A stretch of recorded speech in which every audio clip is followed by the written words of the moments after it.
Yo, it's Coach Ed. Got the insights, no boats. From the rookies in the youth leagues to the seasoned pros. Ladies ballin', fellas fighting all around the globe. Breaking it down dynamic. You know, tune in, listen up. Don't wanna miss the flow. It's Coach Ed Reed and Attack the Sports Show. From the courts to the field, he's got the stats. Dropping out is where the real fans at. So stand up, get ready for the play. Wave your arms in the air, let's hear you say. Coach Ed, our mentor on the mic. Breaking down the game, every highlight. Analyzing plays, court the turf the like. Youth leagues, college dreams, pro spotlight. Tackling the facts, defense or attack. He's got the vision, shows you where it's at. We grab the scoop, no stone left unturned. In Coach Ed's realm, the knowledge earned.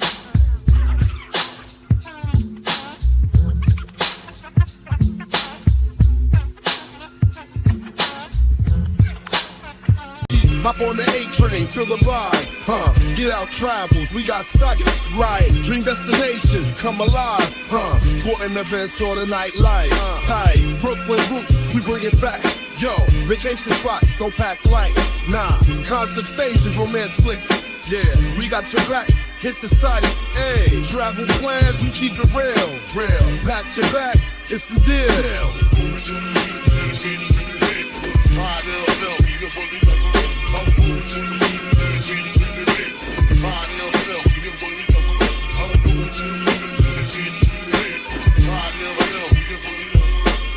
Worldwide, we make it hot. Catch your flights, don't miss the clock. Tick, romantic getaways, top spots. Top sporting events, we never stop. Nah, concert vibes, feel the bass. Boom, exotic places, set the pace. Fast, vacation dreams within your grasp. Yo, hit us up, enjoy the blast. Yeah, plan your trip, buckle in. Get out, travels, let the fun begin. Peace and blessings, everyone. It's me, it's the coach, Coach Ed Gladney, here with another episode 8 of Coach Ed Gladney's Reading Attack Sports Show Live. So thanks, everyone, for tuning in. I really appreciate you all. Today, I have a lot that I want to go over with you guys. Talk a little bit of the NFL because we have training camp starting. So that's right, guys. Football is back.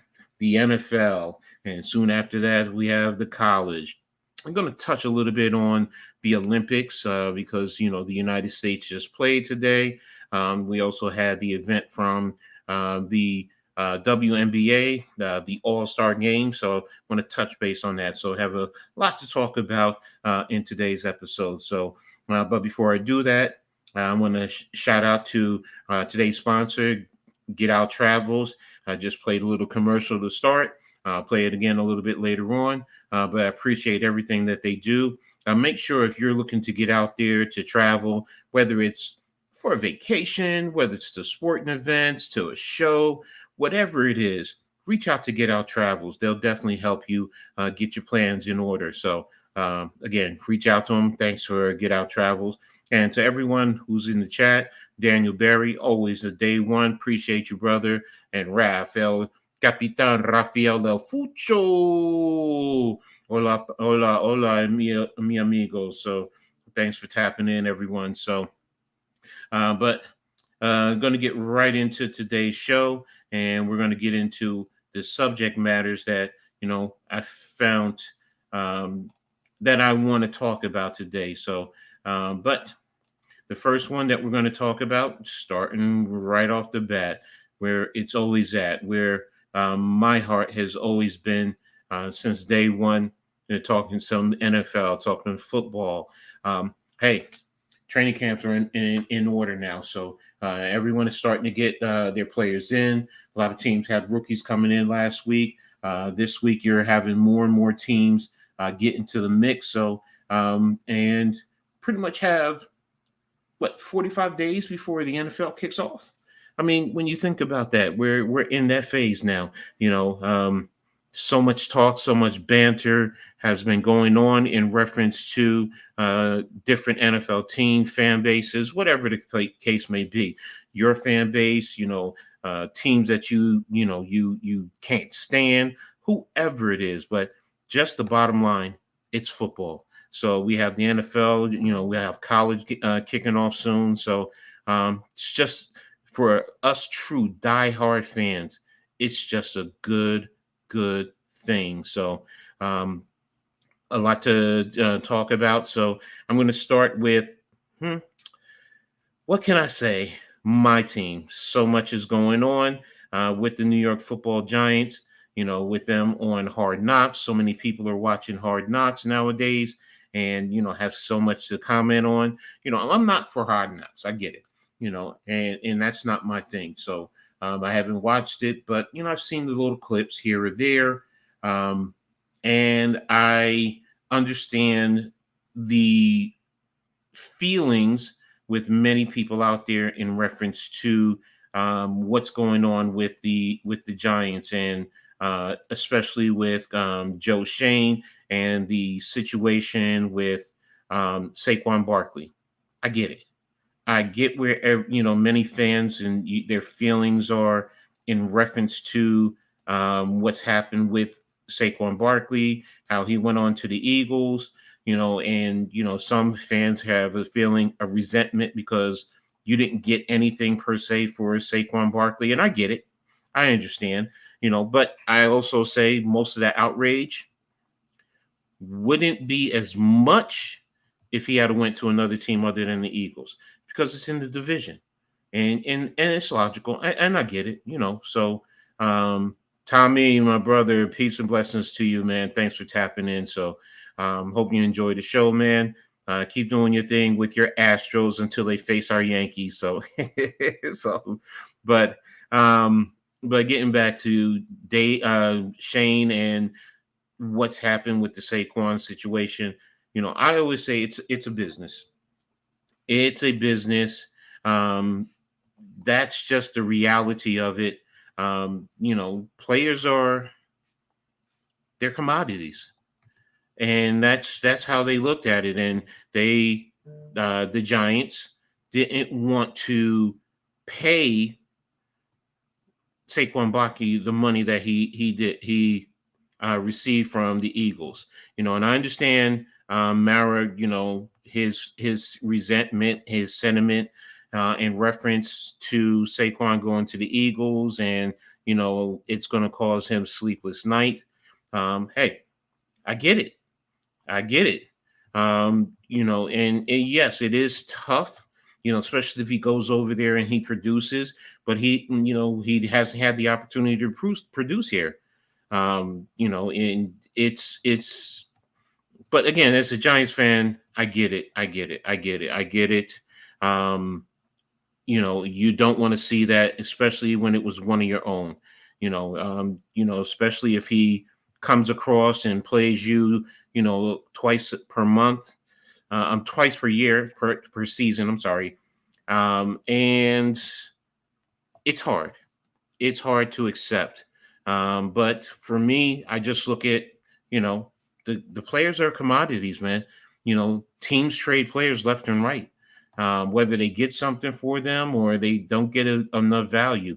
The players are an asset, and that's pretty much it. And if you feel that, a player is not worth the price that he's getting on the open market, so be it, man. So be it. So, but again, for me, I looked at the Giants basically with that money, what they're able to do, working on the offensive line. That's one important thing and one important factor in reference to the Giants.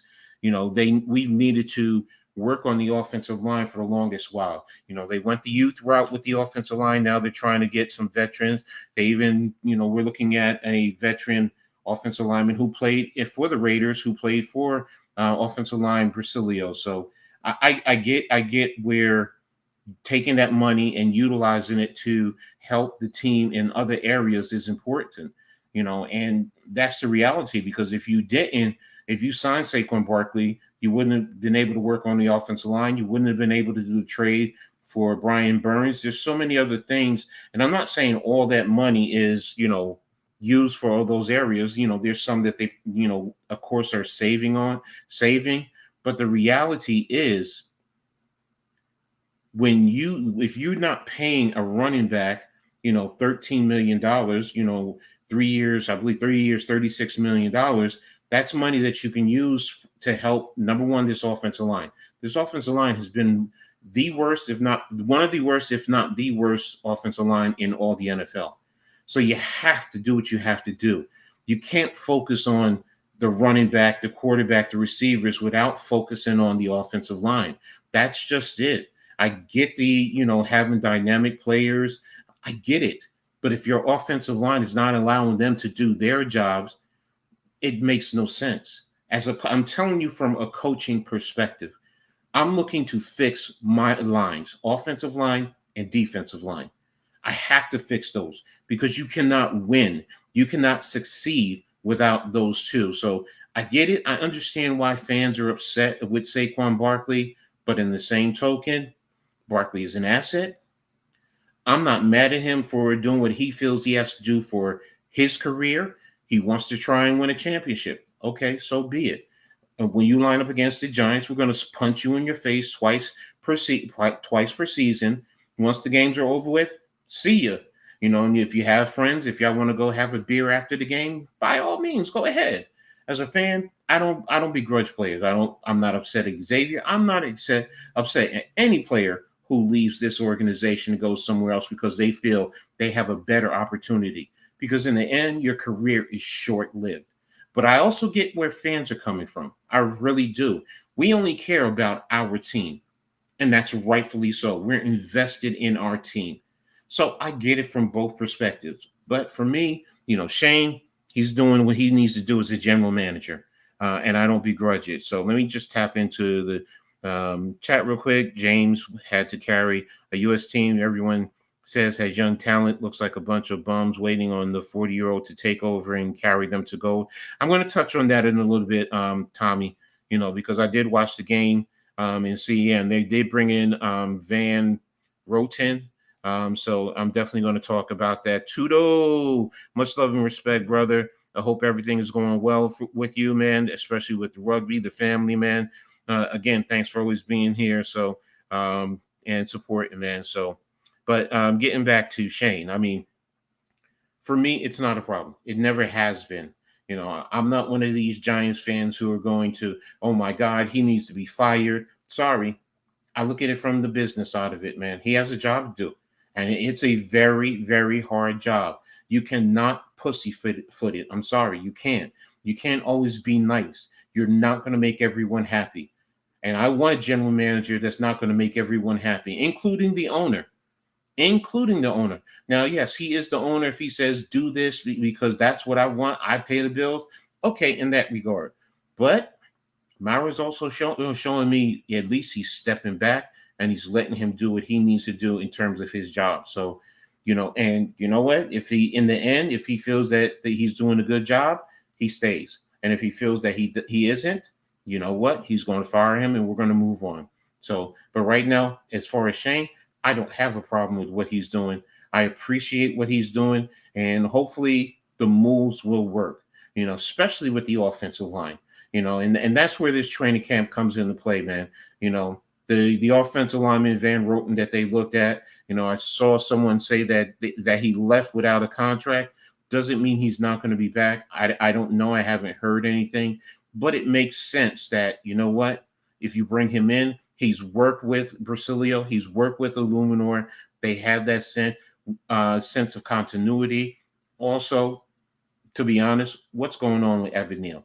I've heard so many conflicting reports. He's still injured. He may end up on the PUP list. If he ends up on the PUP list, then you move Illuminor over right guard, right tackle. If you can bring in Van Roten, they play together. So they know what they need to do. So it would solidify, and then you move over to the left guard. And it can help solidify the offensive line. So whatever they do, I'm in full support, especially working on the offensive line and helping to make it a better position group. Because if that's the case, then we can get a true look at Daniel Jones. As much as fans go crazy over him. And I know he is the ignition to the dynamite that explodes in this fan base. Either you're for him or you're not. For me, I'm neither of for or against him. I'm for the New York Football Giants. He plays here. I want to see him do well. I want to see every player who is on this team do well to help this team win. Period. Case closed. That's the fan talking to me. As a coach, I want to see what he's going to do. I got to see, is he the player? Because if not, then we have to move on from him. We can get out of his contract and we can move on next year and do what we have to do. If it's a rookie, if it's a veteran, so be it. But again, I definitely want to see what Daniel Jones. Heard so many things. Saw the video clip of him working out. Looks like he's going to be ready for the start of training camp. So let's see what we have. Hopefully he'll make it through the whole season and we can get a true evaluation, decide, let's keep him and move and go forward and then add on to what we already have. Or, cut him, because you're now able to go ahead and cut him and move on. So that's the thing that I'm intrigued with. It's his year 3 in this system. He knows it. He needs to step up. He needs to improve, in terms of play recognition, post snap, knowing exactly where you need to go. He's been in this league for 6 years. So, he's definitely a veteran player. We got to see him produce. And I know many fans, there's a facet of the fan base that they just do not want to see Daniel Jones. But right now, he's our starting quarterback because right now I'm not overly confident in Drew Lock, but that's based on his past history with other teams. Now, if he can solidify himself as a solid number 2, then great. Let's go. Let's see what we have and move on. Let Daniel Jones develop, see what level of continuity that he can develop with the wide receiver group. Because with our wide receiver group, it looks like we definitely have a group that, I'm not going to say they're elite, but they can develop into something that is productive and they can go out there on the field and produce. And that would be great. That would also help Daniel Jones, whether certain fans don't want to hear that, but that's the truth. And if you're able to have a passing game where defenses has to play back, it can also help in the running game. Yes, you don't have a Saquon Barkley. I get it. But you know what? These running backs are not chopped liver. They're not scrubs, to use the word of Stephen A. Smith. They can be very effective. And I want to see what we have, and I want us to go forward in terms of the New York Giants. And that's why this training camp for me is important. It's extremely important to, allow these players to develop, these next couple of weeks before we get into the preseason games. You know what? I want to see what we have. So this way we can go forward, and in preseason, how are we going to play the players? How much time are you going to give certain guys? In terms of in the old days when you had 4 games, week 3 was when you really gave your key players and your starters most of the reps. But now is it going to be week 2? Is it week 1? Is it multiple weeks? I just want to see first and foremost during the preseason what we are starting to do with our receivers and with Daniel Jones and especially the offensive line. On the defensive side, we have a new scheme. I get it, but I'm really intrigued and really excited. When I've sat down and I evaluated Shane with what he did in Tennessee, there's a lot of similarities in terms of mixing up his coverages. I was always a coach that worked kind of in between what he and Wink Martindale would do, being overly aggressive, but knowing when to play in terms of coverage and rotating your coverage and playing games and mixing up your coverage to force the quarterback to hold the ball. So that it's important in reference to that, trying to get there with 4 guys at most of the time in terms of rushing the quarterback. Just a lot of different things that I'm really intrigued with the defense. And right now, this is the time, to see what's going on. Now, this morning, I was watching Unsportsmanlike with Chris Canty and Michelle Smallman. And they were talking about the Dallas Cowboys, and they were talking about Dak Prescott and the power he has and how he can walk away from Dallas at the end of the season and they get nothing. And, someone's going to pay him $60 million. Man, think about that. $60 million. Whew. The days are different. But I was thinking to myself, yes, there are teams that could offer him, the money. And Kent even said, he even mentioned the Giants. And it got me to thinking, if they move on from Daniel Jones I'm not saying they are, I'm not saying that's who I want. But if they did get Dak Prescott here into this organization, does that change the dynamics of this franchise? And that's something that I'm going to be talking to other Giants fans as the week goes. Charles, man, thanks for being here. I really appreciate you, man. You're a great supporter. Thank you for always tapping in. Yes, everyone, hit the like button and subscribe. Make sure you also hit the notification to know we share on all your social media platforms. Really helps me out. I really appreciate it. I really appreciate you. So, but again, Dak Prescott, all right? And this is hypothetical. This is nothing I heard. This is just me in my head. That's all this is. An old coach just thinking. But if the Giants were to hypothetically be able to afford to bring in Dak Prescott, does that change the whole dynamic of this franchise from Daniel Jones? Because many people say that Dak Prescott is a top 10 quarterback. So if he is a top 10 quarterback and the Giants would get him, would that change a lot of fans' opinions of the Giants? Would they really be diving into the Giants? How would they feel? How do you think that would work with the New York Football Giants? Do you think it would really help them in the long run?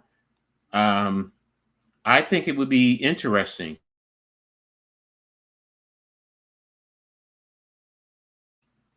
But yes, it would be interesting.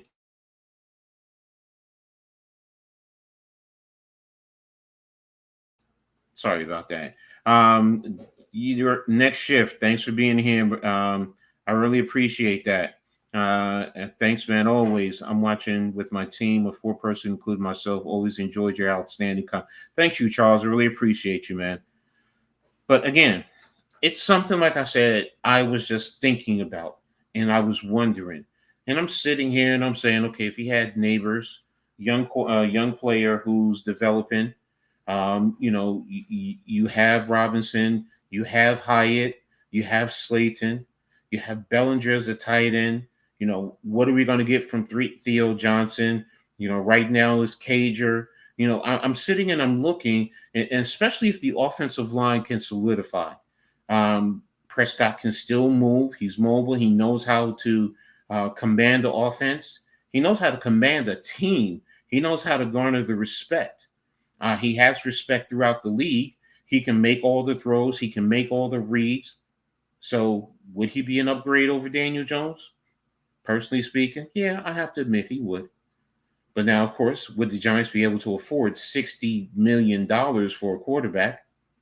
Daniel Jones is already at 40, so you're talking about another $20 million. So, right there, that's, certain things you're going to have to do in this organization to, come up with the money per se. How, where, can they do it? Maybe. But, in just thinking as a fan, how much would Dak Prescott add to this team? And would he make them a playoff caliber team?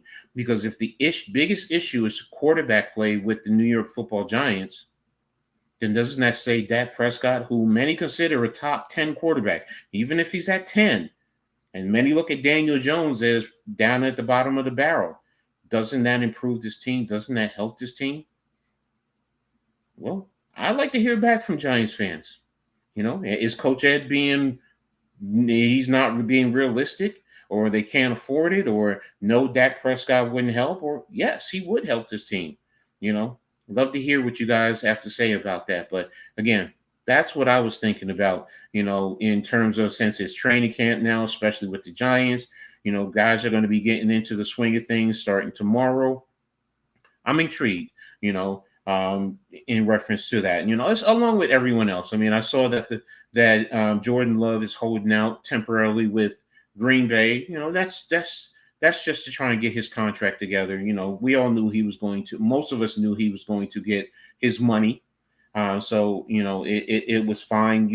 I understand him getting that money and holding out. Yeah, you don't want, right now, if you're working on the contract, you don't want a chance getting hurt. And you know what? Now you're not going to be able to get that money per se. So changes the whole dynamic. So, but yeah, Green Bay is one of the teams that I'm interested in seeing what they're going to do. Same thing with Chicago. Everyone's talked about Chicago. You have the number 1 overall draft pick in Williams, and you have all the new toys over there, and the way they've constructed the team. Well, I want to see, because if they do well and they can at least be a competitive team and barely make the playoffs or make the playoffs, then that also tells you what you can do to rebuild your organization. So it's intriguing for me to see what happens with Chicago going forward. I definitely want to see what happens with my dad's Steelers. Always been keeping an eye on the Steelers, in reference to what they're doing. So definitely want to see how they're going to build how they're going to do this year, especially with the quarterbacks. What's up, my brother? Thanks for tapping in, bro.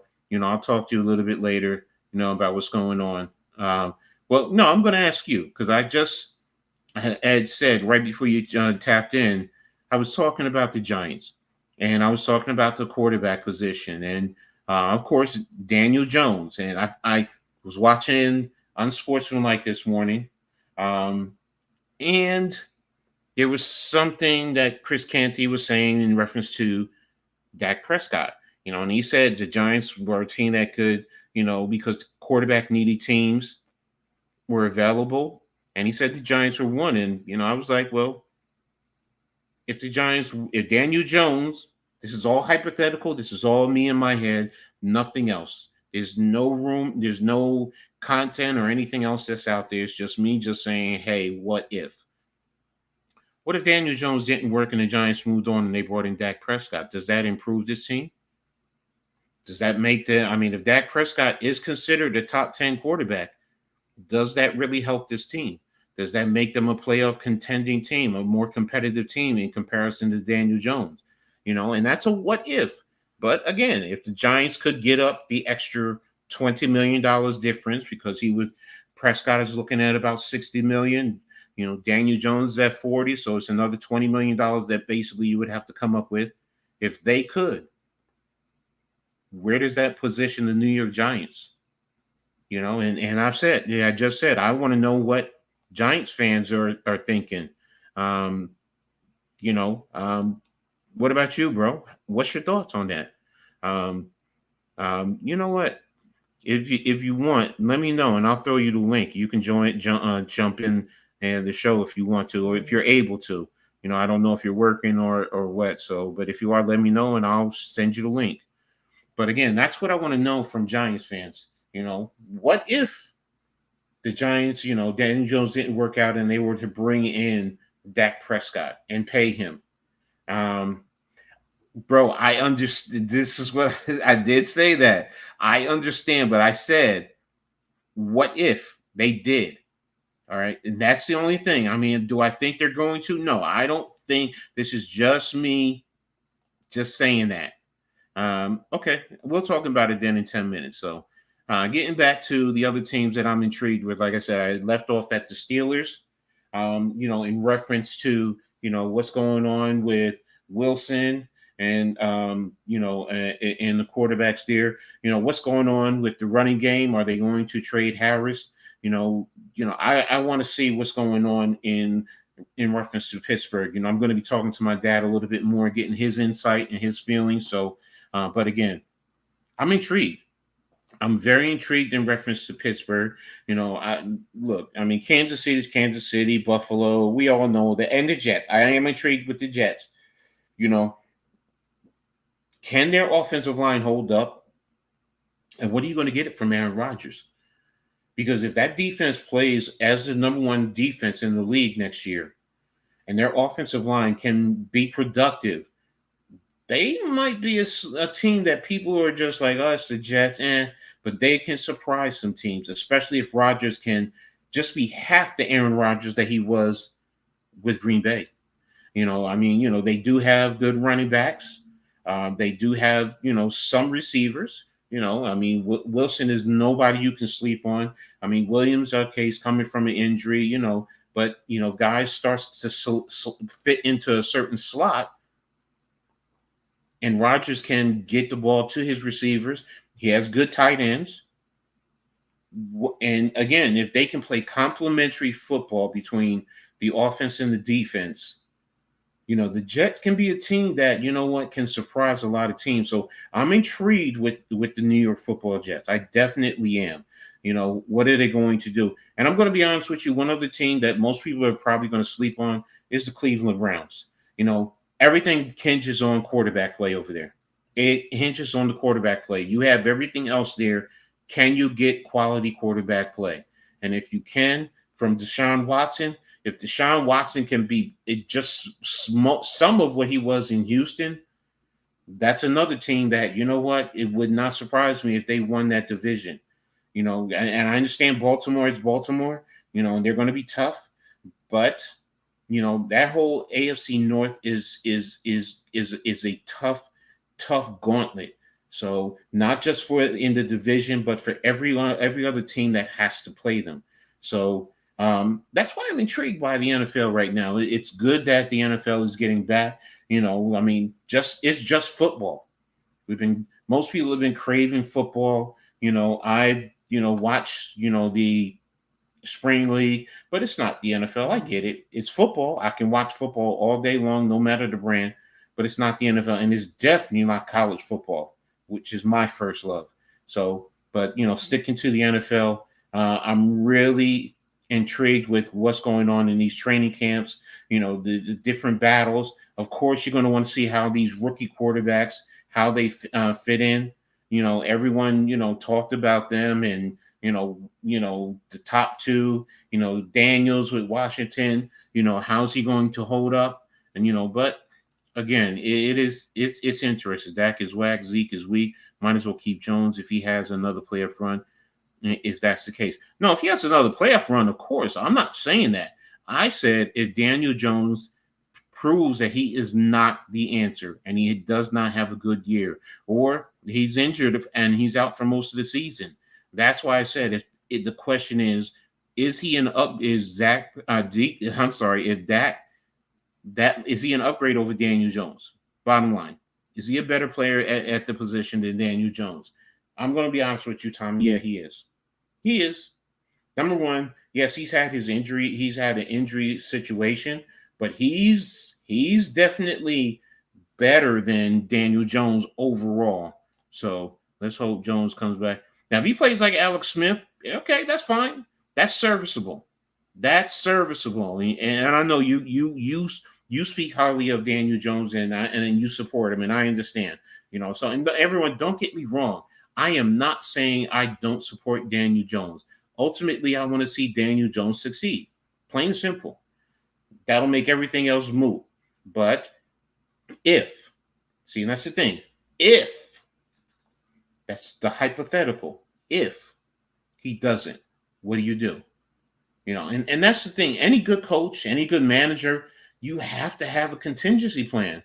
So, and that's why I'm saying that. Do I think the Giants are going to play Dak Prescott $60 million? Hell no. But as Chris Canty said, the Giants may be a quarterback needy team. What if? Again, that's my hypothetical. Mosley, what's up, brother? Thanks for tapping in, man. I really appreciate you. So, Tommy Jones needs to wake up and smell the coffee, because it's that time to show up and show out. If not, he's got to get exactly.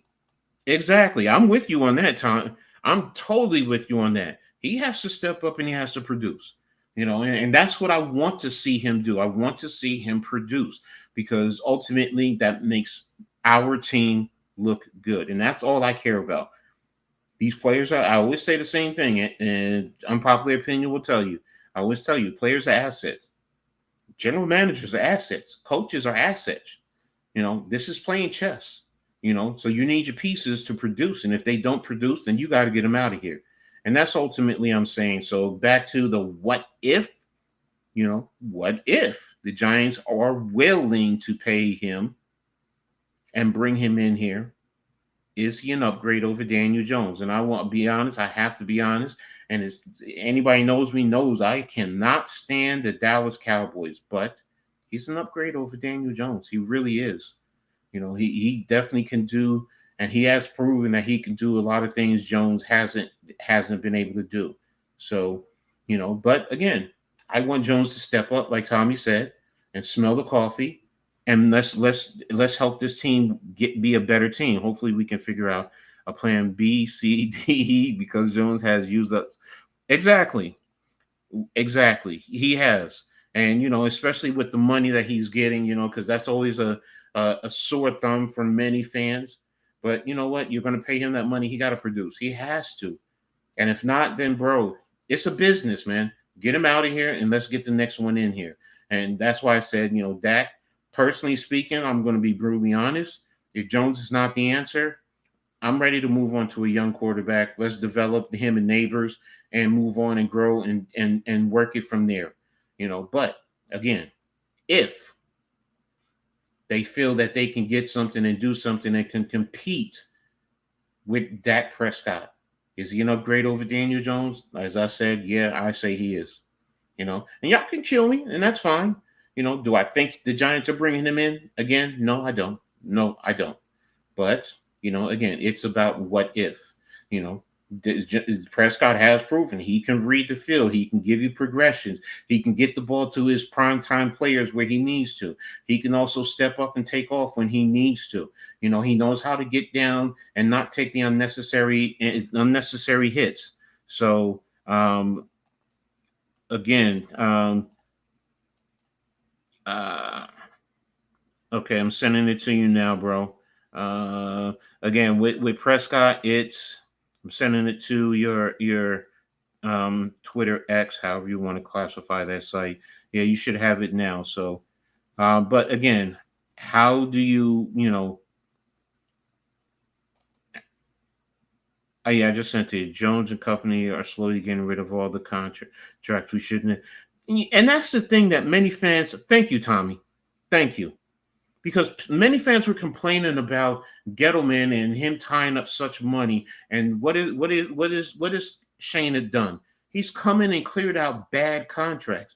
You want to kill him for Daniel Jones and all this and that, but he only had him for 2 years, really, when you think about it. It's not like it's a 5-year contract where this money is being eaten up. It's not like other teams that add on void years at the end of contracts. And, you know, eventually you're going to have to pay the piper. He has done a good job in terms of, you know, that aspect. And fans, we are emotional. I get it. Swells, what's up, my brother? Salute to you, man. I really appreciate you. So, thanks for tapping in, brother, as always. Y'all make sure you're tapping the Wells. Great brother, does great job with MMA, UFC, boxing, knows his stuff. You know, a lot of international play in terms of other sports. So definitely tap into that, my brother there. So, but getting back to Jones and Prescott, Jones is actually a cheap rental. Those other contracts, Williams, Barkley, McKinney. No, I agree with you, you know, and that's why I always said, you know, with Barkley, you know, I'm not mad at him for going to Philadelphia. And I get it. The competitor. Oh, you didn't want me? And Philly wants me. I went to college in Philadelphia, in Pennsylvania. I graduated high school in Pennsylvania. I may have been born in New York, but, you know, he's actually from the Pennsylvania area. So I get it. But my brother, NYG, thanks for tapping in, man. I really appreciate you, man. How you doing today? I'm good, Coach. Can you hear me? Yeah, I got you. So, I just want to make sure my mic clear. Nah, that's interesting. You speaking on Dak Prescott. I've been seeing those rumors as well, and okay. Just like logically, it don't make a whole lot of logical sense for the Giants. Just because of how the contracts are, the Giants, even if they move on from Daniel Jones next year, they still have to pay a portion of his contract. So you're gonna, you know, they can't completely get out of the contract. I think until after the next year. So, okay, 25, 26. So, yeah, so they'll still be what's good, Wells. Appreciate y'all. They'll still be paying Daniel Jones if they were to sign Dak Prescott. So you're looking at about $80 million tied up at the quarterback position. So you're telling me $20 million even if Daniel Jones is not here. The dead cap, I think that's what the dead cap is to move on from him after next year. I always heard that it was only a couple mil if they move on from him. So if it's 20 million, then you're stuck. Now, I did hear if he's injured, then it's $25 million that's guaranteed going into the following season. That I did hear. Mm-hmm. But you know, if they move on from him if he's healthy, you know, if it's 20 million, then it doesn't make sense at all to let move on from him. You're nah. It really don't. It really don't. And that's what I was trying to that's what I was trying to say. Yeah, if you look up the Daniel Jones contract, I'm looking at it now. I'm trying to pull up Spotrac. Yeah. Because I do know that they still owe him some money after next year. I know that for a fact. NFL contracts. No, I need to go team cap hits. Yeah.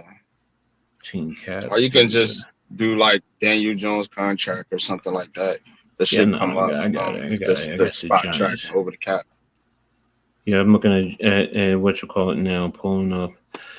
Daniel Jones this year 47. His cap hit is $47 million.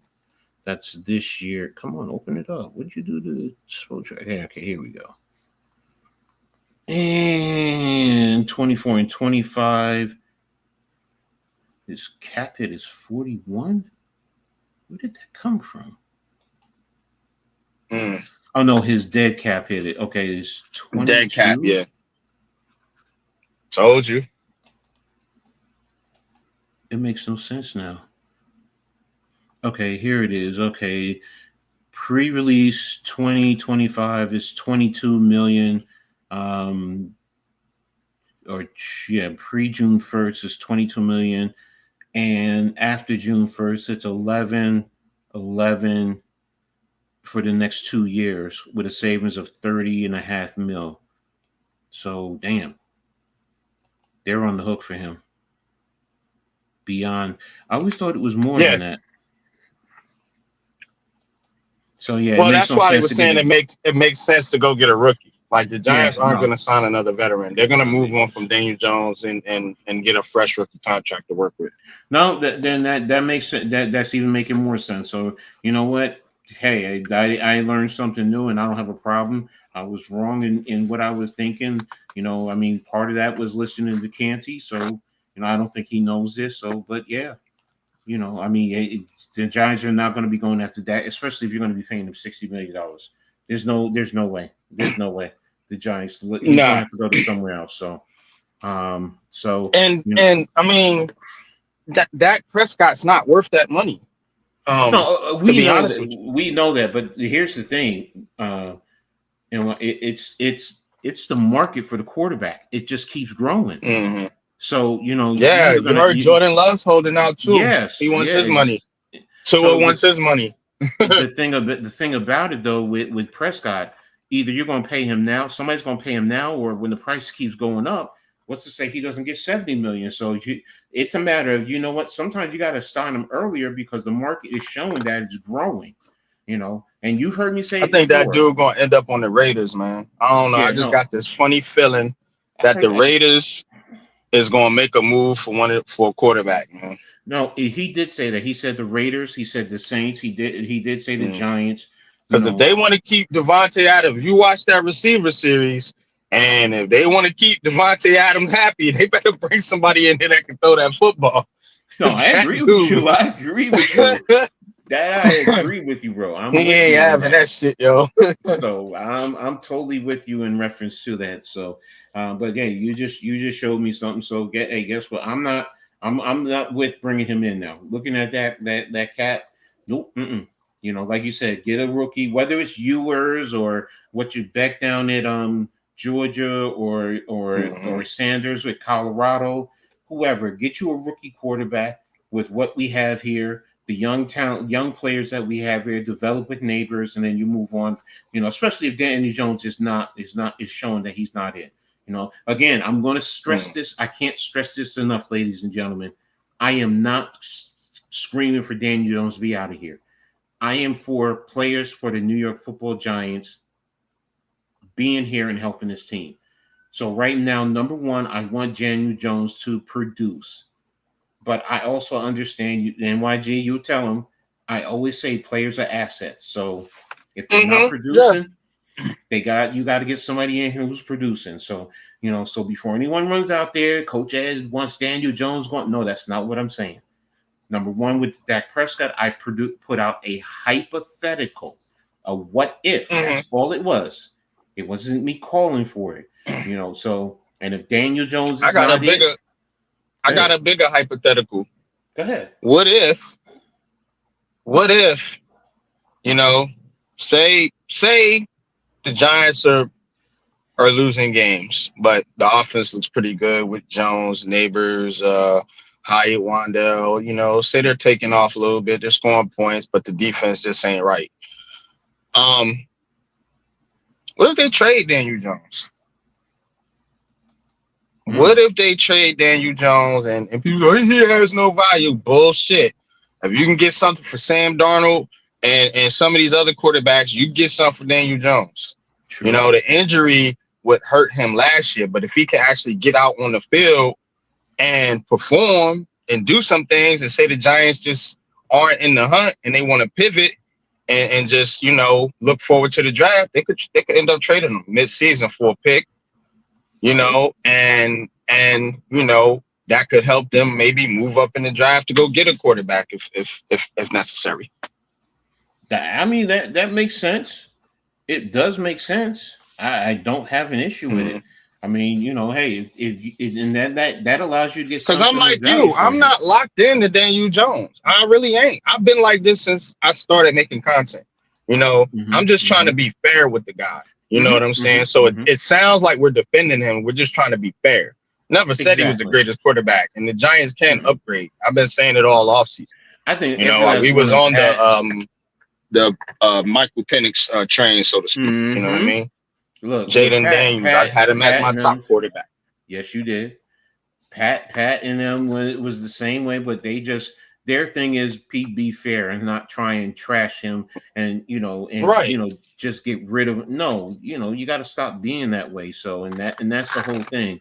But what's up, man, Cave? How you, bro? I'm good. Cave, what's good with you? What's good, fellas? Well, I'm talking NFL right now, football, because hey, it's football time now. So and training camps are here. So and NYG just helped me see. I put out a hypothetical about Dak Prescott to the Giants, but we can't afford him, so that's dead. I'm not even going to push it. But the whole thing is, Daniel Jones, he has to produce. Otherwise, we gotta go out there and we gotta get a quarterback. And personally speaking, NYG said the same thing. Got to get a young one. We could see about Jake Brown. Okay. What's up, Ralph? All right. So, but what's your thoughts about Daniel Jones if he doesn't work out? What's your thoughts? Man, I think the Giants should just ride with him, man. If because at the end of the day, it's gonna be how can I say it? Instead of getting Dak Prescott, that's too expensive. But but like I said, Daniel Jones, if he doesn't work out and you go with Drew Lock or somebody's you just got to keep building the team though. You know what I'm saying? Got to keep putting money into other things to strengthen your team, and then you could go get your quarterback. You know what I'm saying? So exactly. if you let Drew Lock play and stuff like that, he flounders. Or hell, you can even go get a 40-year-old Joe Flacco. He ain't gonna cost you that much, and he could probably play better. You know what I'm saying? You could bring in Tommy DeVito. Hey, Tommy DeVito, man, it's you just go with a cheaper option once you get Daniel Jones, so that way you can go, so that we can transition to another younger quarterback instead of going for a more high expensive quarterback like a Dak Prescott, who's not going to make a difference, and then he's going to also take away cap space from your team, and that's going to weaken your team more. You trying to strengthen your team even more, put more talent on this team. younger talent, you know what I'm saying, with cheaper. And then by that time you get your young quarterback. I mean, look, you got a complete football team. You know what I'm saying? So just keep riding it out because, hey, if we do bad, we're going to get a high draft pick, you know, another year, a couple of years, but you add more talent, keep adding more talent. Let me ask you this, though, Cave. Yeah. You're saying build a team, and I agree, build the team out. I'm always on that wavelength, man. But, you know, as unpopular opinion sports, you know, I always want to throw you a curveball a little bit. So what is it else that you think this team needs? Say they go out this year on the field, and like I said earlier, the offense put something together, and they start kicking it in the gear, you know, averaging over 20-something points a game or whatever the number is that they're trying to reach. And what would it be that you think the Giants would need outside of the quarterback position to compete in this division? Or outside the quarterback, in the NFC, whatever. NFC, another number one receiver. I mean, number two receiver, whatever it is. You know what I'm saying? Like, you know, if Malik Neighbors is on one side, I ain't gonna say you could get T. Higgins, but if you had him, then that's even better because then that takes away a lot of eyes. You know, spreads the eyes out. You know what I'm saying? Because now they can't pinpoint something. You know what I'm saying? But what if Hyatt takes that step? You know what I'm saying? Or maybe Slayton takes a step up. And to take that step up. Yeah. Like any of these other guys and the running back position, if those guys, it's like the running back position, like Tyrone Tracy, you know, he really comes out and, you know, balls out, something like that. And then also Theo Johnson or Daniel Bellinger, if them guys step up, man, the more weapons you got, the better it is for your team on, you know what I'm saying? Now the defense is stressed out, you know what I'm saying? Because now they can concentrate on all these other weapons. And that's why it's very important that these guys have to make the most of their plays this year. You can't be dropping balls, you know what I'm saying? Just go out there and ball out, man. You know what I'm saying? The pressure's not on you. Just go out there and play loose and just, you know, make it seem like people be like, yo, these guys got some weapons out here. You know, ain't just Neighbors. It's Hyatt, it's Wan'Dale Robinson, and Wan'Dale's going. You know, he was coming to his own last year, so I expect to see that from him. And like I said, Hyatt is a guy that I think could take the biggest step because, like I said, I know people say he can't get out for a press corner, but like I said, not too many guys play press anyway in the NFL like that. So, and if they're going to have a press corner, they're going to put on Neighbors. So that way Hyatt will have a free reign to break free. You know what I'm saying? So I think he's the guy that could have a big season and stuff like that for the Giants. So the whole thing is just more weapons. The more weapons that can, develop and things like that and become like a contributor and people can really, and the quarterback can trust them. That's the main important thing. But also that offensive line. These guys got to block and they got to protect and they got to do good. If them guys come to play and they protect, I think these other guys can step up like Hyatt and, you know, Wan'Dale Robinson could do even more. Jose, and that's some of the things that initially I was talking about too with the what's his name, Van Roten, who came in, you know, for, you know, I guess a tryout. I mean, I did hear read that he didn't sign as of yet, but doesn't mean he can't be brought back. I'm like this, you know, first and foremost, and NYG knows, I mean, and this basically tells me that, you know, if you're looking at him, then something is the matter with Evan Neal, seriously. You know, and basically you're preparing to move Jermaine to the right tackle, and then Van Roten, he and Illuminor played together on that same side, Las Vegas. Yeah. Yes. So you know, Illuminor played right tackle, he played right guard. So they already got the chemistry. Yes. So and you both played under Brasilio. So now and you move Runyon to the left guard, which now helps solidify your offensive line. So, you know, but then, like I said, that also tells me, number one, Neal is probably going to start the pup, and then basically from there, he's going to have to fit in wherever he can fit in. It's going to be tough, Coach. I ain't going to hold you. No, if he start on pup, and these guys get out there and they show they can block and play halfway decent, it's going to be a long ride for that dude, man. I know. I just think that if, like you said, if he's not starting, it might as well trade him, and I think that's what's going to end up happening. They're gonna probably trade him. Yeah. And that was my thing. And to Kay's point, look, the offensive line. I said it in the beginning. The offensive line is vital to any team. It doesn't matter what team it is. People want to talk about the quarterback helps the offensive line. Well, you know what? Every player, every position helps the other position. But I think is it Pat who's always saying that the quarterback is the most dependent position. Yes, he directs. He's the brain. He puts the ball.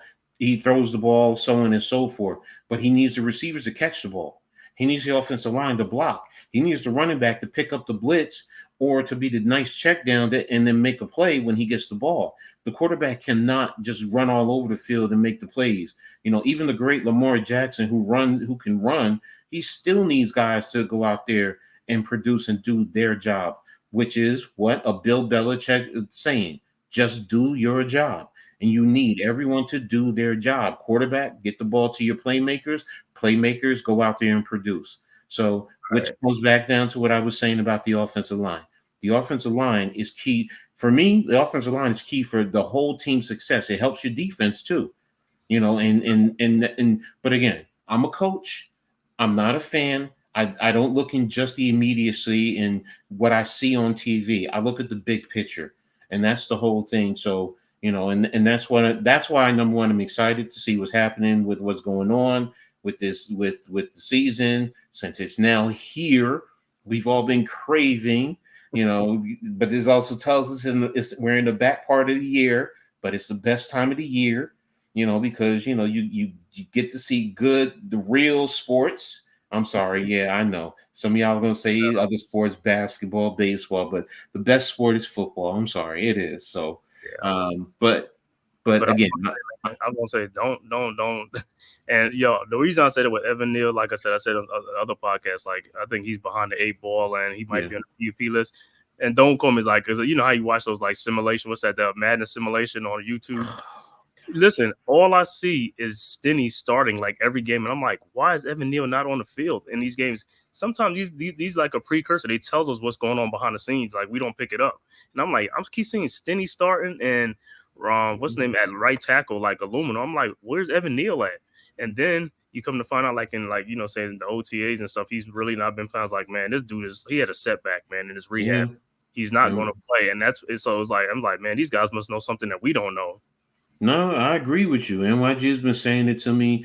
I've been holding on by a thread. I'm holding on with Evan Neal, but it's like when I see stuff like that, and I see you're bringing in Van Roten, and even if you don't sign him, that just tells me you're looking for an offensive lineman to bring in. And now I'm going to have to sit and watch what's happening with Evan Neal. What's going on with him. If he starts out, if you tell me he's starting out on the pup, then that's a big thing right there for me. And I can't defend him much longer. I just can't. NBA is puppy league and era for you carrying a bunch of so-called best talent. Yeah, I'm going to talk about the Olympics and what happened today in a little bit. Just trust me. I already had that on my agenda. So, Coach, I want to ask one question. Offensive lineman, right? You know how like other positions, like like they work out in the off seasons to get better. And I was like, why offensive linemen don't do wrestling in the off season to to grab? No, you don't want to do that. You don't want to do that. Now, if you want to say you just want to go through wrestling, they're gonna have some holding calls. engage. We can talk to be engaging or something like that. No, I get what you're saying, because in NYG, what happens in high school, a lot of high school football coaches will tell their players to go wrestle. Because wrestling does help you with your agility, with hip movement, with grappling, leverage. Leverage. So I get what he's saying, but then there's also the risk of serious injury with that. If you're just talking about training, that's what I'm talking about. Yeah, if you're talking about training, then that's fine. But then again, who are you going to train with? Because if you're doing it with the pro, you can't do it with the pros. So you got to find someone who's going to specialize in, because that's a great thing. If you can get these guys to just go through wrestling training as part of their workout routine, yeah, that's great. Because number one, like NYG said, leverage, big thing. Your quickness, how to work a counter move, because that's a big thing. A lot of times I do not see a lot of football players at all levels work on counter moves. you're just so focused on one move and from the opposition, and then that's it. So, but yeah, that's a great thing. That's a great thought, though, working on wrestling, because that would be a great thing to help players moving forward. So, Yeah, but I was just saying as far as like to hold on for like 4 or 5 seconds, because man, 2 seconds is not a long time. I'm like, no, it's man, not. you just kind of No. engage for like No. 4 or 5 seconds at least, man. You know what I'm saying? And then some guys, they don't even never put their hands on a player. I'm like, how you an offensive lineman? You don't even engage with the player. Sometimes here's the thing. Here's the thing, because I always, when I coach offensive linemen, the first drill that I work with them, I don't work with leverage things or anything. I work with their feet, and then I always have them hands behind your back, get into the normal duck position where you're squatting a little bit, and you're doing the mirror. The mirror position works on your feet, and sometimes you don't have to block a defender. You just have to be in his way to force him to change his angle and move a different way. So I get what you're saying in terms of they don't engage, but sometimes it's, you know what? I don't need you to always be manhandling, but do you force a defender to move and change his angle and go around you where a quarterback can step up? That's the first thing. Then yes, I do work on leverage, getting your hands inside, getting nice punch, attack, getting shoulders twisted, knocking down the defender's hands. You progress to all that. But I've heard that so many times. Oh, why is he not blocking him? Why is he just running with him? Well, does the quarterback have an alley for him to step up? Because that's what I mean by looking at the full picture. Get some sumo wrestler technique down, learn how to keep balance. I'm with you, bro. I'm with you, Tommy. Yes, you are so right about that. And that's a great point by Cade, in terms of wrestling, in some of the things that they need to work on. So because they said what's name was he did wrestling in, I want to say in college too. Was it Tyler Linderbaum, the center from Iowa that got picked by the Ravens? He might have been high school. I think it was high school. Yeah, he was a wrestler. Yeah. A couple of them centers actually take wrestling. I've noticed when they come out. Yeah, if you wrestle for Iowa has like one of the top wrestling programs in all of college football. So, but I don't think he wrestled in college. I think it was high school. But that's still good. That's still good. I mean, I might be wrong. I'll have to double check that. So, but I also put out, in terms of teams that I'm intrigued to see other outside of the Giants. And I did say the Packers. Oh, can I give one? Go ahead. I have a team. I have a sleeper team. I'm actually going to be. I actually just started my my division by division series. So I'm glad you're kind of on this topic. So I'm gonna be talking a little bit about some of the things we talking about today too in that series, man. But a team to watch for that I don't think a lot of people talk about a lot. And this is a quarterback that I don't think a lot of people give a lot of credit to or talk about a lot, man. That's the Rams and Matthew Stafford and Sean McVay over there. Remember, they got in last year. You know what I'm saying? They got in last year to the playoffs, as a wild card. Now I know Aaron Donald's not there anymore, and their defense is going to be going through a little bit of a rebuild, but that offense still be humming. They still get it done. You know what I'm saying? They got one of the best, most creative coaches in the league, and Sean McVay. And people always talk about the quarterback doesn't make the receiver, or the receiver doesn't make the quarterback, yada, yada, yada. Matthew Stafford over there working with a 4th round pick and Cooper Kupp and a 5th round pick and Puka Nacua, and they balling. So shout out to the Rams, man. I think that's one of the teams people sleeping on. That's a good point. I mean, that's a team I didn't think about. And you definitely make some good points in terms of the Rams and what they bring to the table. They are a championship caliber program. They've already been there before and succeeded at the pinnacle. So I mean, great point there. Stafford is in that mode where he has to prove himself, or is he out of there? You're building a young team, so that's definitely one. Tommy hit one-on-ones. What I was talking about was the Steelers, but yeah, getting back to the Rams, yeah, great point, NYG. That's a great one there. So, but teams I said, are the Steelers. I did say the Bears. I want to see what's happening with the Bears, with their rebuild, because that might set a new trend too with how teams go into, rebuilding their organization. Where do the Bears find themselves at the end of the season? And then two other ones in the AFC are, of course, the Jets. What are you going to get from Rodgers and their offensive line? Because if those two really key in, they have all pretty much good positions all around everything else. And then the last one is the Cleveland Browns. What are you going to get from Deshaun Watson? Cleveland's a good one. Yeah, Cleveland is a good one. Because if Deshaun Watson can be half of what he was in Houston, with the skill players that they have there offensively, with that defense, and playing in the AFC North with the Steelers, with the Bengals, with the Ravens, man, that division as a whole is going to make it tough for the whole league, not just within their division, but that's why, to me, Deshaun Watson is the key for Cleveland. And then, like I said, Aaron Rodgers with the Jets, those are the teams that I'm intrigued. What about you, Cave? Any teams that you're intrigued to watch and see? I think the one team I want to see is the Colts. I want to see how they're going to be with Anthony Richardson. I was going to say the Colts, yeah. Good. I was going to say that's another one of my sleeper teams, yep. Yeah, Anthony Richardson, see how he progresses. I know he missed all of last year and stuff like that with the shoulder stuff. So I want to see how they're going to, you got Pittman back and stuff like that. Who they got in the draft? They drafted a receiver too, I think. I think they drafted a receiver, and you gotta remember they still got Jonathan Taylor over there as well. Jonathan Taylor, and they got a good offensive line, So what was the receiver? I know it wasn't. I know it was. I forget who they drafted. Hold on, I'll tell you 1 second. Let me go back to the I know they bought somebody else over there with. It might be A.D. Mitchell or Donnie Mitchell. Did he go to the Bills? Because one of them went to the Bills. I think it was Mitchell that went to the Bills. Keon Coleman went to the Bills. Keon? Yeah, because I just did their preview. Yeah, he's on the Bills. So. But they also got A.D. Mitchell too, because I think they drafted him like 50 something. Because I know Keon went like in the 30s, and Mitchell went in the 50s. No, they didn't draft A.D. Mitchell. Pittman.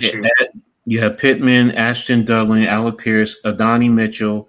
Okay, that's Adonai Mitchell. I told you. Juwan Winfrey, Tyree Cleveland, DJ Montgomery. Those are these guys I do not know. So it's A.D. Mitchell and Pittman. Okay, that's the receiver. Okay. Yeah, they got some decent receivers, man. But they're gonna have a good running game, man. With Richardson and Taylor. So I like teams that still value running the football. You see what I'm saying? Yeah. So no, we all do. And yeah, they have some good running backs. Taylor Sermon, Tyler Goodson, Evan Hall. I don't know who Trent Penix is. Yeah, it's like Quentin Nelson and that offensive line. Let's see how they do. They didn't do too well last year, but that's a good team. That's a good team. So, but I mean, that's why I'm so stoked about the NFL right now, bro. I mean, just football in general. So, because I'm going to be into college in a minute. So, I can't wait. So. What is it? We got 45 days before we have live football games. Can't remember if it's college or August. It's like August 20 something when the college football starts. Yeah, the end of August is when week 0 starts for college football, and then you have the NFL right after that. So, but yeah, I'm excited. I'm stoked. Heck, in most states, high school football is in August. So, and the new alignments in college football too. The new teams is in there, so it's going to be great. Yeah, and they're doing that 12 team. That's starting this year, right? Yeah, 12 teams for the college playoffs. Yes, 12 team playoff. I'm interested to see that. That's going to be real interesting. And just a little FYI for you, NYG. Right now, Clemson and Florida State are not leaving the ACC. They're putting up a fight. They're still going through their court proceedings, and if things change there. But right now, because the SEC and the Big Ten basically said they're not touching them because of their legal matters. If they were officially out in they felt that they could bring value and it's not going to hurt them, then that's a different story. But right now, it looks like the ACC is they're on life support right now. But so and that's a good thing for the ACC, which The last ultimately, real basketball division in college, man. You know what I'm Right. saying? They got rid of the Big East, man. You know what I'm saying? The ACC is still left, man, and as they get rid of the ACC, I know it helps football. I know for football fans, they love it, but college basketball is my thing, and it's gonna suck, bro. no, I know. That's why I said that to you. They're still there, so they're not going anywhere. So but they're still going through their court battle. So at least this year and probably next year, the ACC is going to be around unless something drastic changes from there. And I don't think so. I don't even think North Carolina is the biggest factor in everything, because they also have the politicians who are involved, and the politicians are making it where no, if North Carolina goes, I think North Carolina State has to go with them, because they have that association kind of like California. Yeah, kind of like Virginia Tech. Yeah. Maybe you have NC State. Yeah, I think it's NC State. I don't know about Wake. I think it's Wake Forest is a private school or a public school. I mean, it's like Duke and Wake Forest. I think they're privates. Okay, so it was one other public college that they said. I forgot. I have to go back and find it. But yeah, ultimately though, like I was saying, the ACC is still in attack. So they're not going anywhere. So that's good for college football ultimately though. That really is. Because you don't want to have the two super conferences. I don't like that idea. I get it. I as a Big Ten fan, yeah, you want your conference to be on top, but it does take away from football. It has taken away from the rivalries. Growing up, I mean, there are certain ones that are going to stick with Michigan and Ohio State and Alabama and Auburn, things like that, Georgia, Florida. But you know what? You really have taken away from the others, in terms of what they bring, especially with like in the old Pac-12. I am going to miss Stanford and SC, even if they weren't, the Stanford wasn't on top. You still had that prestige because they were also fighting for California. But it was just so much more. And then Washington with USC always going back and forth. Oregon, I mean, well, you still have that in the Big Ten, but you don't have them fighting with. I've gotten used to Utah, Arizona, and right. You're used to the 10:00 games. Yeah, I mean, I used to watch. I used to be up and watch. I will watch them. I'm telling you, from the first one at 12 o'clock to the last one when they go off at 1, 2 o'clock in the morning. Right. We'll be up watching it. Every college game. I watch FCS. If Division III was on, I'm watching Division III. I will watch college football. I love it. I just love it, all of it. So, but that's it right now for football. I said I wanted to talk a little bit about the Olympics, especially with what happened today with the NBA. It's going to combine basketball.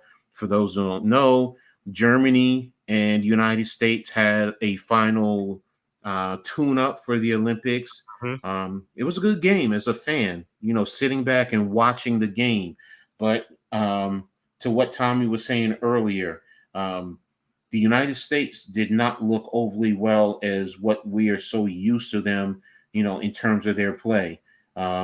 They barely got away with the win. What was the final score? I'm looking for the final score. Where was it? It's like 92-88, right? Something like that. I think it was something like that. Yeah. But LeBron James, though, he had to end up taking over. And then that, in one regard, that concerns me because some people say their bracket was easy, but I don't know right now because they have Serbia, they have South Sudan, which just gave them a go and almost beat them. Yeah. So now you can't sit here and say, "Oh well, they're just going to walk through," because you also gave these teams confidence. Right. You gave them confidence, especially South Sudan.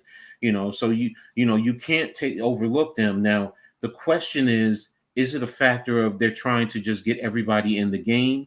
Because now they're not getting any rhythm. They don't have a continuity. But then come the fourth quarter, he's just, you know what, LeBron James, you know, and they didn't even have Kevin Durant. But is that a concern? Because for me, well, you can say what you want about Kevin Durant, how you feel, but he's still a top player in terms of basketball. No, he's a good player. I'm just not surprised that he's not available. No, I got you. Right, I know. Here's the well, I will say this. You know, this is I can't knock the man's talent. You know what I mean? No, I know. That's what I was getting at. But I'm going to say this, and it's going to be an unpopular opinion. But why didn't you just send him home just like you did Kawhi? If he's dealing with all these injuries and did not play in any of these prelims, why didn't you send him home like Kawhi? You know, I mean, and let Jaylen Brown be on the team. You know, so it's right now my concern going into because Germany right now, and Germany is full of NBA players. Derek White over Brown. Yep, that's crazy. For Derek White that's over Jaylen Brown. So it's like I don't get it. You know, I mean, I don't know if it was just you were saying he's a backup point, but you had Tyrese Halliburton, so it was like it makes no sense to me. You know, I could see Jaylen Brown. He's a good wing. He's a top defender. You know, he would help out. You know, Joel Embiid just looks totally out of sync. You know, how does Derek White make it over Jalen Brunson? I don't know. This is what like Derek White. Like I don't get that. I don't get that pick right there. Like this dude is not a top player. Grant Hill said that they had a plan, which is why they took him, because the question was, well, why did you take him over Jaylen Brown? And he was like, well, we have a plan as far as why we felt the need for bringing him on. Because Jaylen Brown, you could tell Jaylen Brown was shocked that he didn't get picked up. You know, and it's like, what? You know, and we all said the same thing. Derek White over Jaylen Brown makes no sense. You know, like you said. I said Jalen Brunson. Well, Brunson, I don't think because he's recovering from his injury. Remember, he had that hand injury. That's right. So he wouldn't go. Broke his hand. Yeah, so you know he ended the season with that fractured hand. I think they also did a surgery or something to him. So you know, I don't think because I think if he was healthy, yeah, he would have got in. So, but yeah, Derek Brown over Jaylen Brown didn't make sense to me. But you know, my concern is going into these Olympics now. You know, are you going to put so much pressure on LeBron James? Because teams are going to step up their play. I mean, Germany, South Sudan and Germany just showed you they're going to compete. And Germany, to me, I'm sorry, they seem to be better competition over Canada. You know, and both Canada and Germany they're full of NBA players, man. What about France? Oh, and France. I forgot about France. So it's not going to be as easy as some people are saying, you know, in terms of the Olympics, because, you know, that was an eye opener. It's not the women. You know, the women, their loss, it was against and WNBA All-Star team. I don't like these guards they got. Derek White. I mean, okay, I get it, man. Drew Holiday, Halliburton. Like, what are we doing here? Where's Kyrie Irving? Like, what are we doing? You have this ain't the best. Edwards. You have Anthony Edwards. I mean, yeah, I fuck with Anthony Edwards, man. He's good, man, but I'm not liking this Drew Holiday and all these Boston Celtics on here, man. Like, what's the fuck's going on? That's because Derek White, Drew Holiday, I can accept Drew Holiday. Derek White is what put it over the top for me. It really That's did. ridiculous. Yeah, no wonder they're struggling. But see, when watching these games, they did not look comfortable. You know, the starters didn't look good. The second units had to come in, and then to close it out, you threw LeBron James out. Just be another narrative. That's what it's going to be. It's going to be another LeBron James. Now, he had to carry the U.S. team. Nobody else could. They ain't got nobody on the goddamn team. Dude's hurt. Kawhi's hurt. KD's hurt. Jalen Brunson's not on there. Kyrie's not on there. Jaylen Brown's not on there. Like, that's because not competing. They just And I know I'm forgetting a lot of other players that probably could have been picked over Drew Holiday, Mosley, Derek you know why White, and some of these other guys. Yeah, Mosley, you might be right. They just don't want Kyrie because of his drama and his political situation. Hey, you trying to win or what? Yo? But Like, remember, what no, are you doing? remember, NYG, don't forget, they did the same thing to Isaiah Thomas. Yeah, I know. That's why it's some bullshit. Exactly. I'm with you. Are we trying? And I'm not even a Kyrie fan. You know how I feel about Kyrie, exactly. But bro, this is the U.S. national team. We want the best out there. It's not a day where our team can just go out there and cakewalk everybody, man. I'm telling you. Right. Well, this is a time for Tyrese Halliburton to show up and show out. Now you got to show up and show out. That's my point, bro. Like That's what I'm saying. How you pick that today? Dude? He did not play today. He didn't play. I don't think he played today. I don't remember seeing him out there. And I'm saying to myself, whoa, wait a minute. You know, Anthony Edwards was coming off the bench. Because he had a hamstring injury towards the end of that play also. It could be another. And why is he there? This goes back to what I was just saying about just like with KD. Right. Why are you putting these guys out there? If you sent Kawhi Leonard home, okay, fine. I'm fine with that. He's physically not able to. Then why is KD not out? Why is not KD going home? You know, and I don't want to hear, it's because a hamstring can linger, continue. Oh, no, it was a calf. I'm sorry, it was a calf. That too. But that lingers also, and that's my concern with the United States, because after sitting here, first of all, watching South Sudan. And I don't mean to try and put them down. Yeah, that's crazy. But I forgot who even said it. Oh no, somebody said it. They're like, yo, do you not realize in South Sudan they don't have any indoor courts? They have to practice outdoor or go to another arenas. Yeah, it's hot as hell out there too. So when you sit here and you say they're practicing outdoors, they're not practicing indoors in a they're probably happy as hell to be inside, boy. That air conditioning. Bro, what is going on? And then you struck, and they were up 14 at one point on the United States. Mm-hmm. That's concerning. That is majorly concerning, which goes back to what this is the United States. Why are we not putting the best healthy players out there that can help us win? Joel Embiid, I'm sorry, I get it. He's a naturalized American citizen, but this dude has citizenship from Cameroon, France, the United States, and I think it's one more. See, wait a minute. All these guys who are injured, they need to be staying home and recuperate and have surgeries and just sit back and relax and let these other guys play. That's what they should do. What's up, Nick, man? Well, with Kawhi, they wouldn't let Kawhi. The Clippers did that shit with Kawhi. Okay, it wasn't the national team. It was it was the Clippers. No, it was the Clippers. Yeah, so the Clippers said, nah, you can't, nah, bro, we need you for the season. You know what I'm saying? So they put a stop to that. So I don't think Phoenix. Where the rest of the teams? No, Phoenix could say the same exact thing. Right. Because they didn't though. So maybe they just, maybe it's maybe it's just a different dynamic where Phoenix is like. My whole thing is you got whatever. You gotta protect your player, man. If he's gonna be injury prone, you gotta protect him for the season. Forget about it. You know what I'm saying? Look, that's what the Clippers did. That's what I'm saying. But Phoenix, I guess they got two of their players playing out there, so I guess they don't give a shit. They ain't going nowhere anyway, so I guess it don't matter. Every other team internationally has at least somewhere along the line has an NBA connection. I mean, Greece with the Greek Freak. We know that's going to be tough. If you a lot of the top players are international, right? Exactly. Coach? I know that. I think Serbia with what's his name from Denver. Is he Serbia? Jokic. Is he from Serbia? Yeah. I think it's from Serbia. So this is what concerns me. Going forward in terms of the Olympics, man, from the men's side.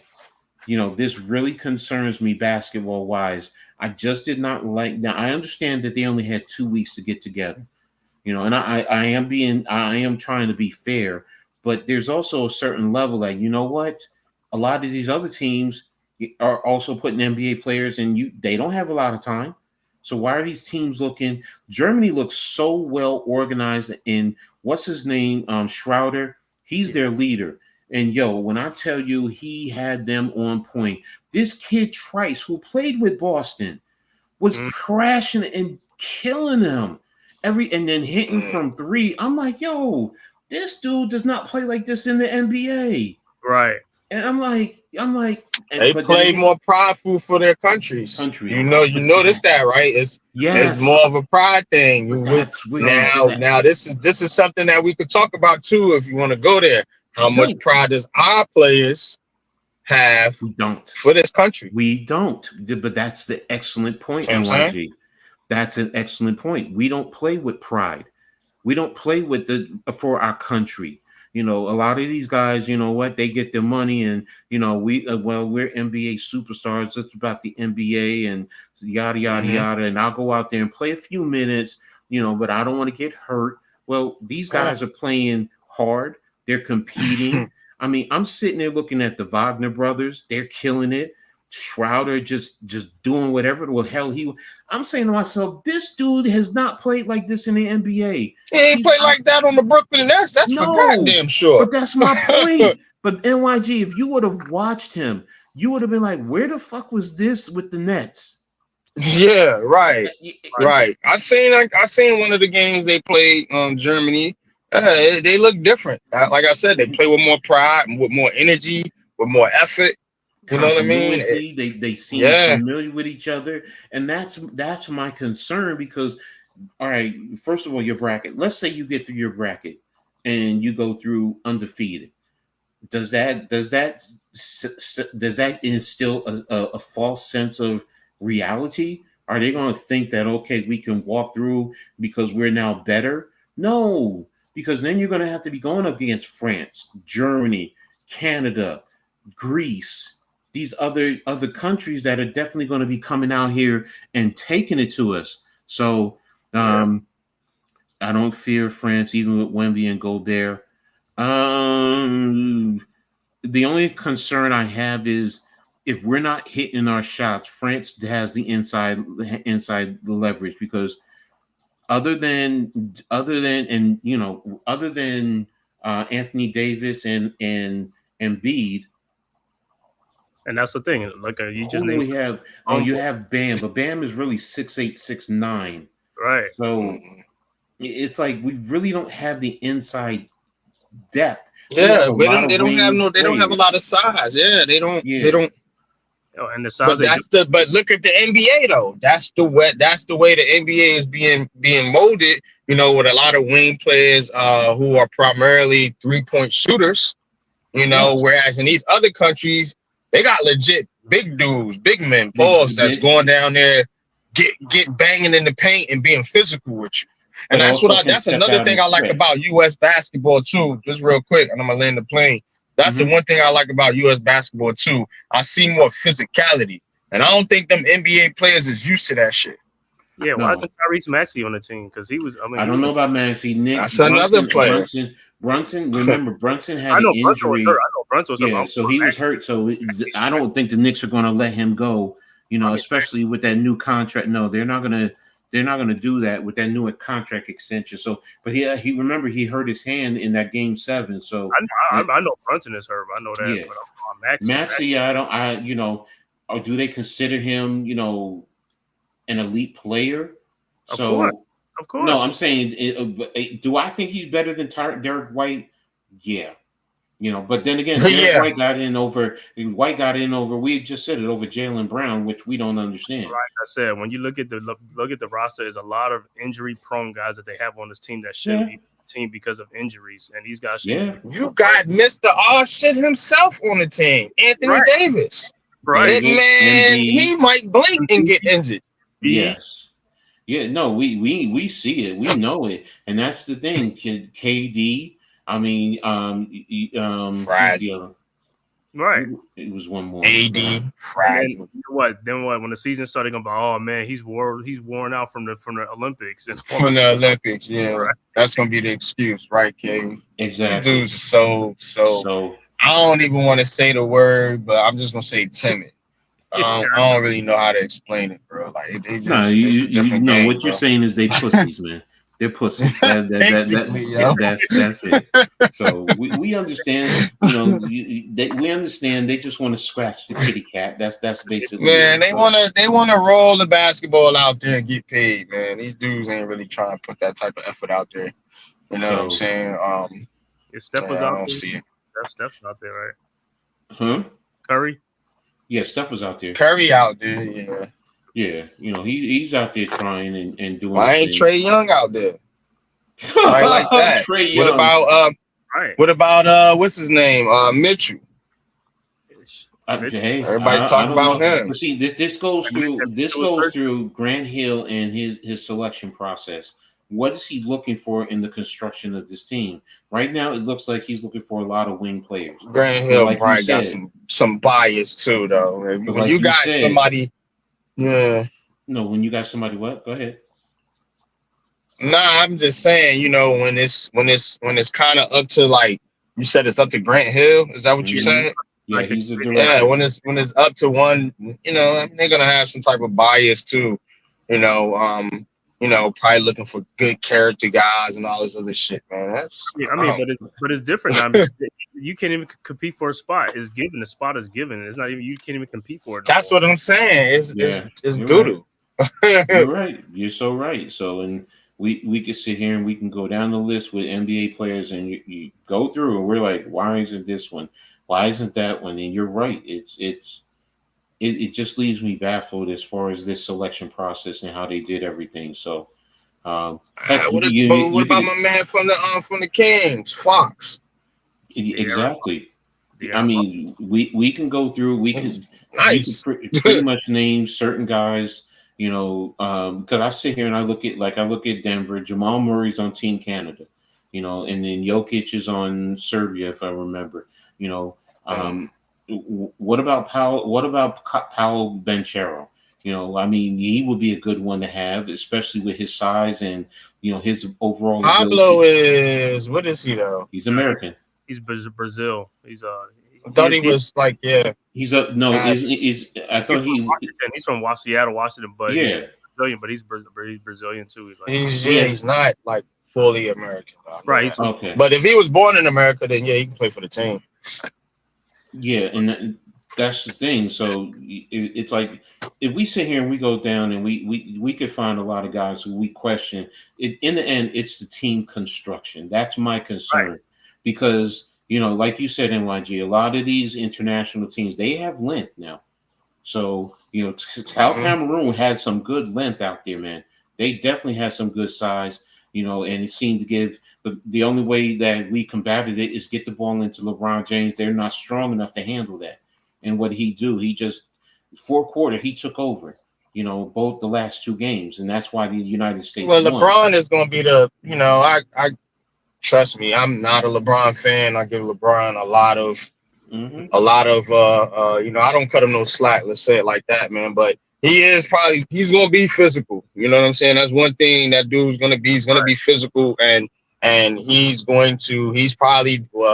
the most physical player on the roster. So I can see why they're putting the ball in his hands, because they're like, look, we need somebody to go in there and make some shit happen. The rest of y'all frail ass dudes ain't getting it done. But that's where Joel Embiid needs to be that dude.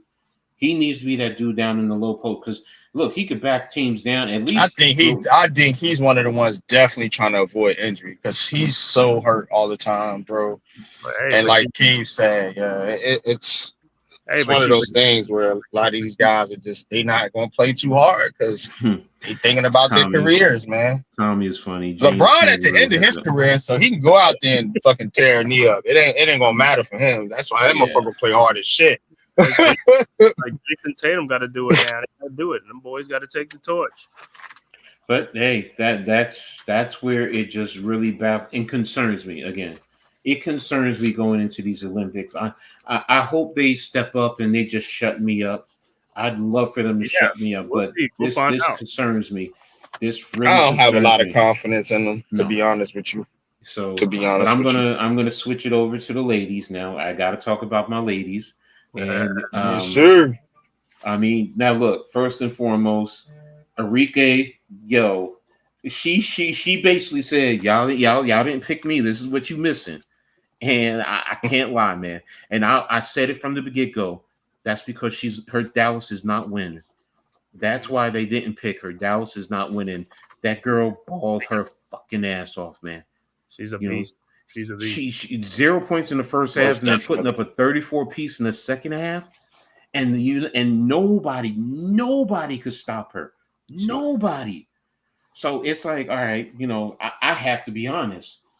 And y'all know me. Y'all know how much I've rocked for my liberty. Yo, Sabrina, I'm ready to take a Rika over you right now, baby. But I understand, she was playing a little bit point guard. They were having to do a little bit more of what she hasn't been doing consistently with New York. And it's a different team, and I get it, but we also saw how Brianna stepped up and put up a 31 piece. It was a quiet 31, but you saw she was doing her thing. Stewie played. Stewie played her tail off. So it's just concerning. I get the feedback about Caitlin Clark and all this and that, but you know what? I'm sorry, Arika is over as Caitlin in my eyes. So Arika's more like she's more of a shooting guard. That's what it is. She just be letting that. She can handle. She can shoot.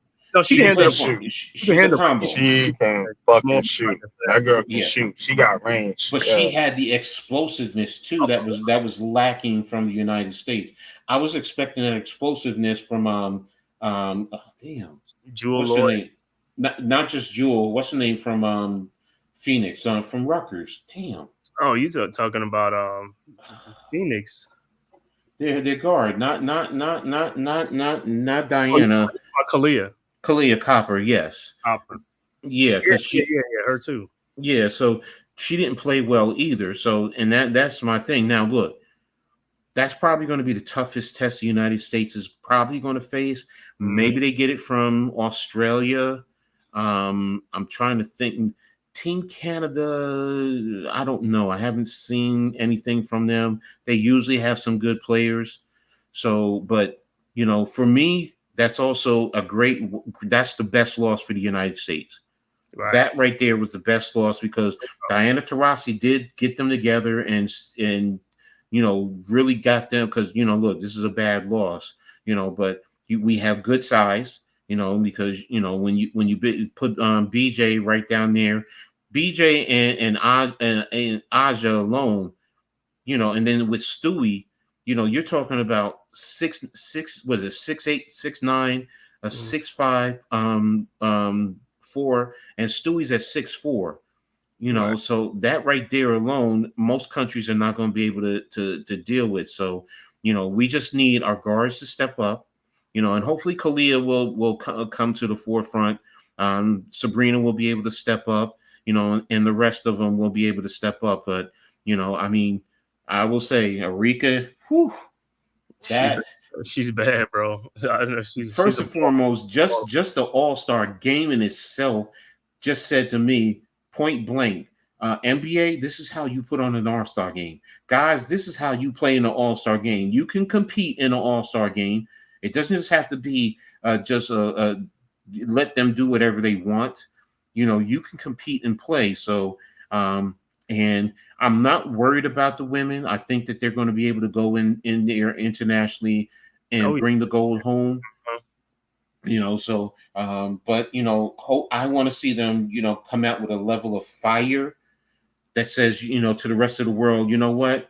We lost to an all-star team, and don't think about this. We're going to spank your ass, but if that all-star team came out here, they will spank your ass too. The best women players are in the United States, even though you have some players who are, playing in the W, like my Liberty. We have two. We have Phoebish and Nayara Sabali, who are playing for Team Germany. So I don't know if Satu is playing. I haven't heard if she's playing or anything, but she's been out. Yeah, she's been out most of the season. So yeah, exactly. The ladies, it's not just the beauty of these ladies; it's their game, man. And that's the thing that I love about women's basketball in the W, because they play with fundamentals, but they play with great passion and a level of competitiveness that, many other countries, women-wise, cannot compete with. So I don't know about Japan or China. I mean, China always got bigs. They got bigs, man. Yeah, China, no, you got Hanju. I love Hanju, who was a Liberty. She that's why she didn't play this year. No, France, because Marine Johannes is over there. I'm sorry, Marine. I loved her on the Liberty. I miss her, but you know what? You know, I take her back over Deutsches right now, but that's another story. But yeah, I got to see France. I think France might be competitive in terms of women's, because that's why Marine hasn't been home to play for the Liberty, because she's focused on playing for France. So, and also Australia too. They always have. Yeah, Australia always. Well, they don't have what's her name playing. Who got kicked out of the W? What's her name? The big girl too. But I know sometimes they have some college playing for them too, though. But what's her name? Who smacked and called the African team monkeys, and she's black herself. Oh, Cambridge. Yeah, Liz Cambridge. I don't think she's playing with. I think they're not having her on Team Canada. I mean, on Australia. Oh yeah. That I will say this: if her mind is right, that girl can ball her ass off. Yeah, she did a spree well. Yo, man, that cracked me up when I saw her smack that African. And that African player came right after her. She didn't care. She came after her. So and I was just like, man, Liz, you brought it. But yeah. So I'm not worried about the ladies like I am about the men. I mean, you know, I think. See my girl Kelsey Mitchell. Like she be balling too, man. Can't sleep on that girl, man. I know Caitlin Clark be getting a shine, but Shorty be putting it down, man. Yeah. Like she's becoming one of my favorites, man. With you already know Camilla Cardoso, she's gonna be a star. Exactly. Give that girl some time, she's gonna be a star, man. We know that. I mean, look, I love the fact that Clark and Angel Reese worked together and got that nice play. Angel Reese double in the All-Star game, doing her thing. You know, yeah, so, she's nice, man. She's nice, man. I love it's good to see, man. The women's game is in good hands, Coach. Exactly, in good hands, man. That. So you know, I mean, I love what Cheryl Miller said in terms of their TV deal, that they lowballed it. You know, 2.2. Yo, I'm with her. Yo, $7 million. Yo, start at 7. You know, right. And I have no argument with that. So you know, but hey, hopefully they can. If the TV ratings increase, you know, they can come back to the negotiating table and renegotiate, you know, in terms of, you know, in terms of getting a bigger deal, right, before the 11 years ends. But yeah, the women's game is in good hands. You know, got expansion coming. You know, hopefully rosters will be expanded from what it is now to, you know, heck, even doing it to what the men do, 15. Right, from 12 to 15. Just get it to 15, you know, and don't do this, 11 if you sign XYZ amount of superstars, or 12 if you don't. Just everybody should be the same, period. Case closed, you know, so, and, you know, I just do want to see their salaries rise. I really do, man. Right. You know, but it's not going to happen this coming year, but hopefully in the future, you know, so our women can stop going overseas to play to make money. I just want to see them make money here and, you know, do whatever they want to do in the off season. So, you know, you know, any thoughts on the women in the Olympics game, man?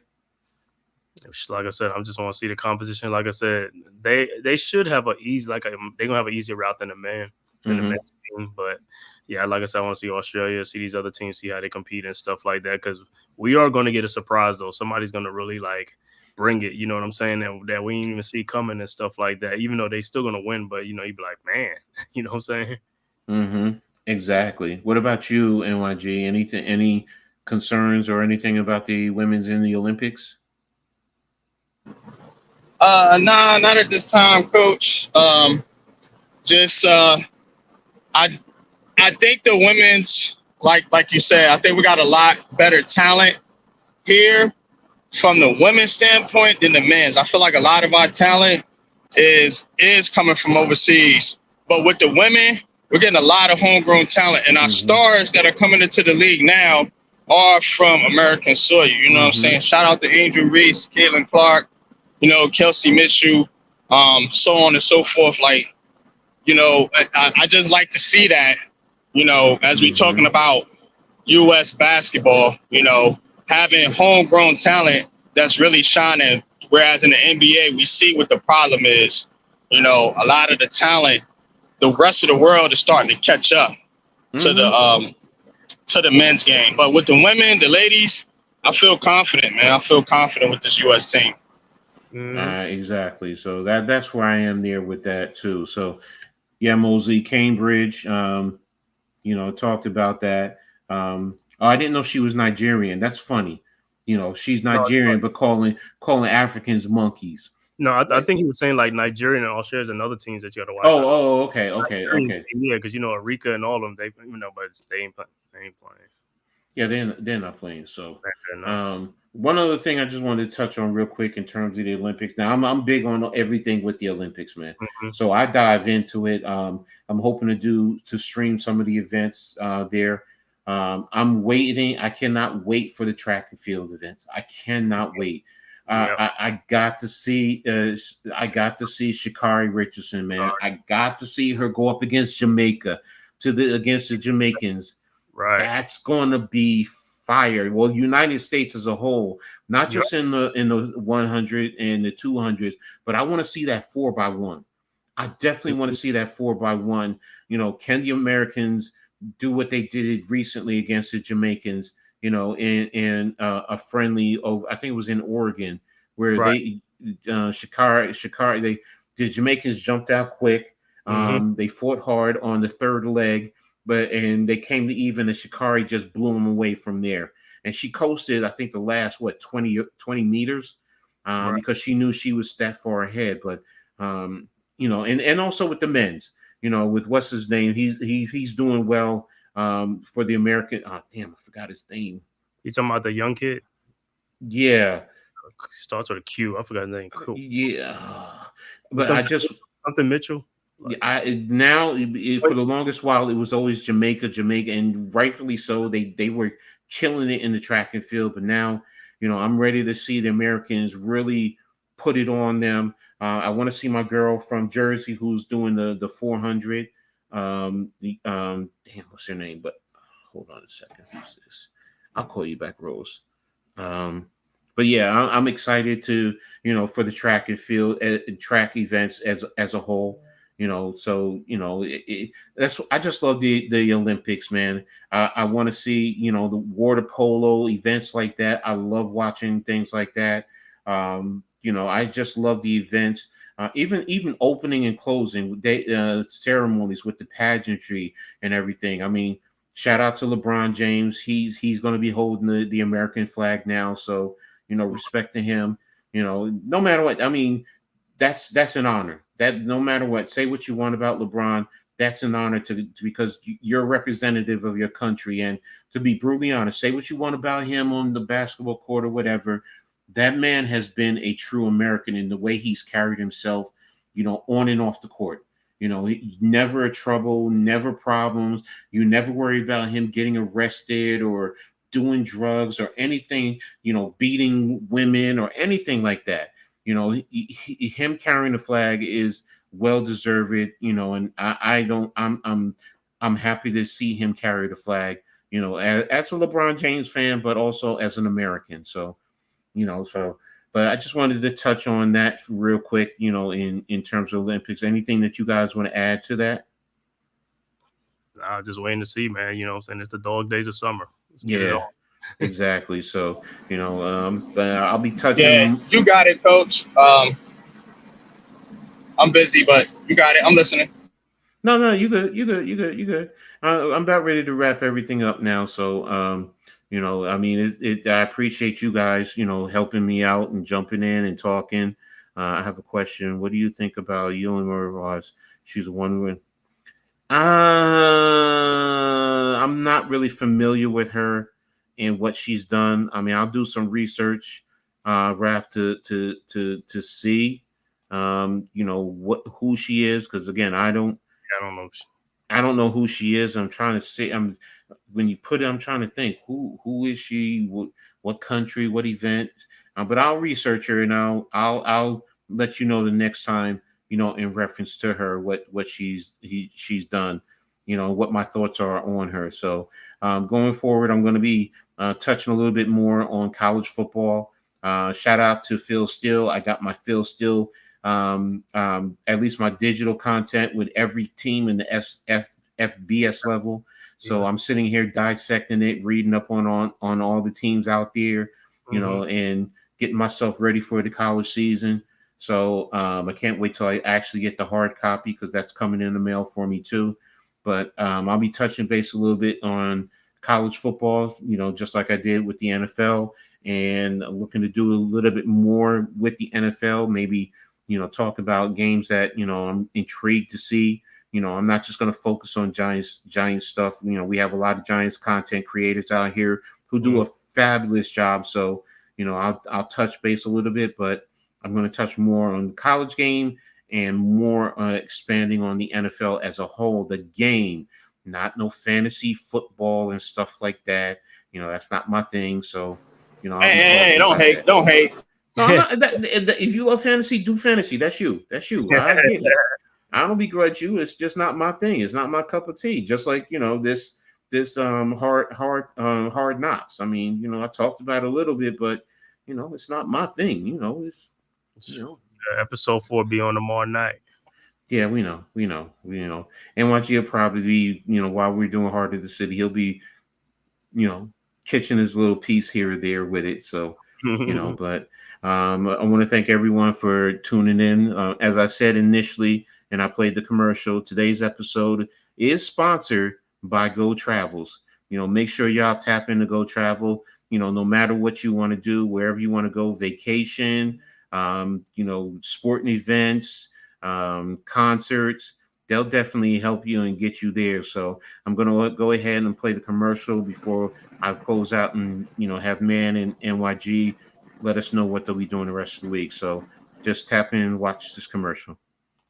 Hop on the A train, feel the vibe, Get out travels, we got sights, right? Dream destinations, come alive, Sporting events or the nightlife, tight. Brooklyn roots, we bring it back.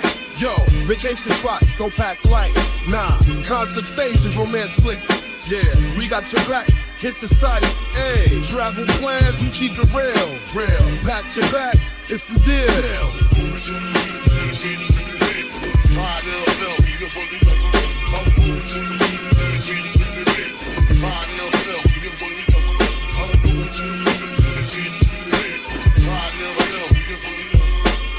Worldwide, we make it hot. Catch your flights, don't miss the clock. Sick, romantic getaways, top spots. Top, sporting events, we never stop.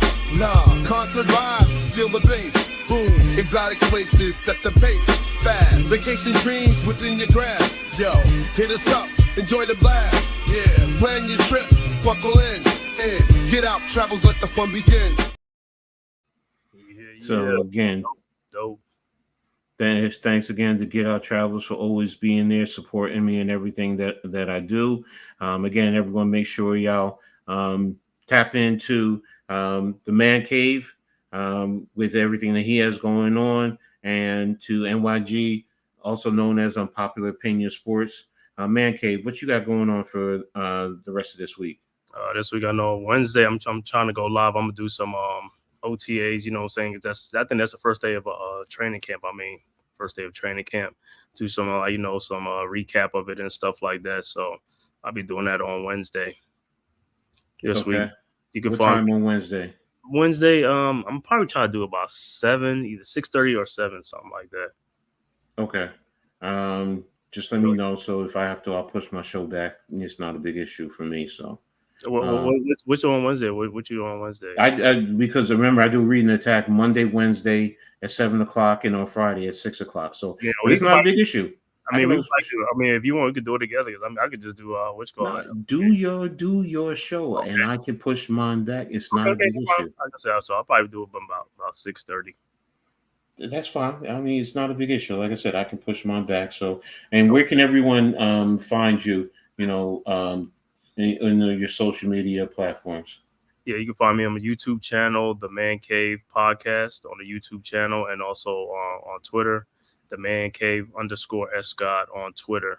And like I said, so Wednesday I should be going live 6:30 doing Giants recap and first day of training camp on Wednesday. Okay. NYG, you there? Yeah, I'm here, Coach. Can you hear me? Yeah, I got you.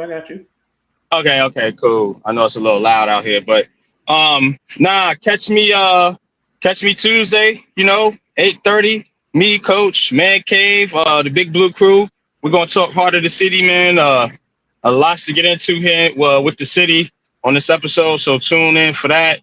Blacktop Podcast will be back with another episode this Friday. I'm gonna spread those shows out until the the NBA season hits, and then we'll be doing a show every week. But I'll make up some time and put one out this week. And Sunday Giants Conversations, 11:45. Training camp is here, so it's gonna be hot and heavy with the New York Giants, man, the NFL and everything, like Coach mentioned earlier. And I'm always around with the Big Blue Crew, whether it's Man Cave, Coach, Lou, Pat, Miz, Alex, Mac, Hit Squad, Joel, whoever else, man. But we'll always be around. And catch me on Twitter, NYG22, aka Unpopular Opinion Sports. And yeah, that's pretty much it, man. But spot on, man. Spot on with Go Travels. Appreciate that, Coach. Excellent commercial. Nice commercial. Thank you.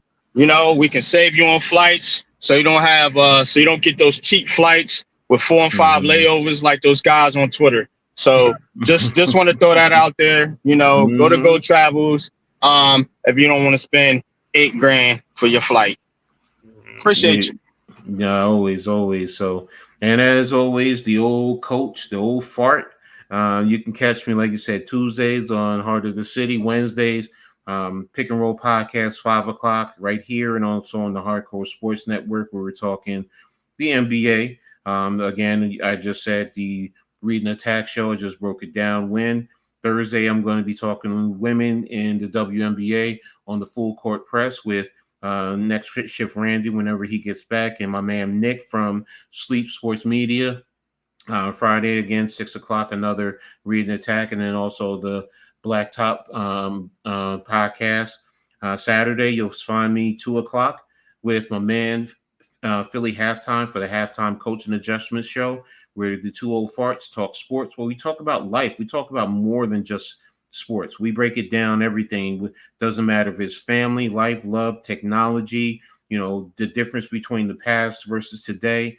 We talk a variety of things, and we also have guest interviews that we also include. So it's a great show. So, and again, I'll be there, throughout the season, talk the NFL on Sundays, different episodes with different members. So, but that's pretty much it. That's where I'm going to be. So again, shout out to Raph for tapping in, Mosley, Tommy, you always there, day one. Nick, really appreciate you, brother. Wales, you always there, part of the Big Blue Crew. Thank you for always being there. Let me see, Man Cave, Tommy, Wales, NYG. Yeah, so it looks like I got everyone. No, I'm forgetting somebody. I know Charles Adderley, next shift. He was there, my brother. Appreciate you. Nothing but love. Tudo, definitely always there. Always supporting, and Daniel Berry, always the first one on a lot of streams. So he's always there. So thanks again to everyone for being there. Really appreciate you all. So with that, I'm going to go ahead and get out of here and give you another Coach Ed outro. With that, catch y'all later. Peace. Peace.